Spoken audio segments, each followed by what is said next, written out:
Well, first of all, I want to thank Julia and Michael for giving me this opportunity. This has been such fun, and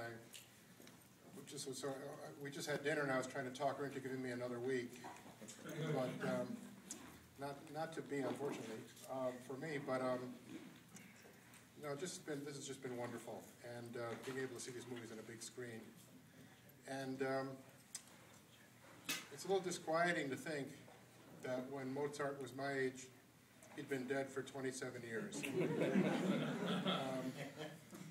Mozart, his death is still a big mystery, and that's what this movie is kind of about. Was he poisoned? What happened to him? He died at the age of 35. The movie is called Amadeus, not Mozart, which is interesting because, and I wasn't clear on why that was until I did a little reading and discovered that Amadeus means beloved of God. And that theme is something that kind of goes through this whole movie about the idea that Mozart is speaking, it's kind of God is speaking through Mozart. And Mozart, during his lifetime, wrote over 600 pieces of music in that very brief time. The question is, if he would have lived, all the wonderful music we would have had. But the fact that he gave us so much in such a short time is fantastic. And the thing about this movie that is so great is it really humanizes him. You really get a real picture of what this guy was like, and that how sometimes he could be kind of annoying. And the laugh that Tom Hulse has in this film is based on some real people talking about Mozart. That Mozart did have a laugh. They said it was like fingernails on a chalkboard kind of laugh. And can I interject something? I was wondering if the audience would be willing to do that laugh for me right now. Can you guys do it?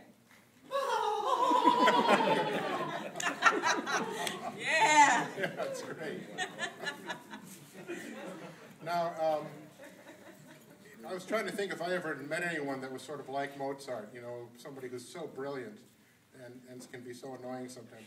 And the person that came to mind was David Mamet.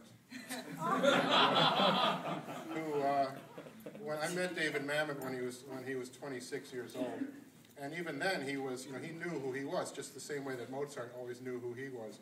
And one time, my wife Carolyn is here with us tonight, and she was in one of the very first professional productions, actually the first professional production of David's work, and was on stage complaining about one of the speeches that he had given her. And she said, David, what is this speech? What is this? And he said, it's good writing.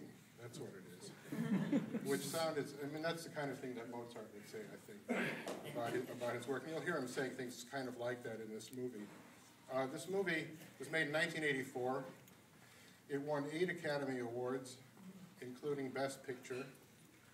Directed by Milos Forman, who did One Flew Over the Cuckoo's Nest, and Hair, which was a movie I was also thinking I might want to show here. He did some very interesting choices in making this film. It was based on a play by Peter Shaffer, who had been done in England, and then the Broadway production starred Ian McKellen as Salieri and Tim Curry as Mozart. And both of whom wanted to be in the movie.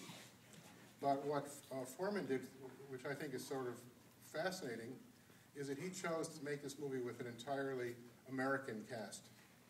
And so, and also a relatively unknown cast. There are no big stars in this movie, although this movie did make stars out of F. Murray Abraham and Tom Hulse.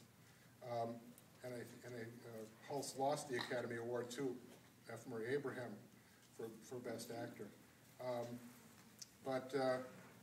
It's a great humanizing picture of Mozart, and the thing about it is that I found is after I saw this movie, I never thought of Mozart the same way again. And you sometimes sort of think of him as being this very erudite kind of character, but what this movie lets you know is that he was like a rock star in his time, and you get that feeling and the excitement about his music. And the thing that I love most about Mozart's music is that whenever I hear it, it makes me feel young, because I think it's like he's bottled youth in his music, and maybe if he had lived longer, he would have lost that. So enjoy the movie, and again, thank you, New Beverly. Everybody, thank you, Stuart Gordon.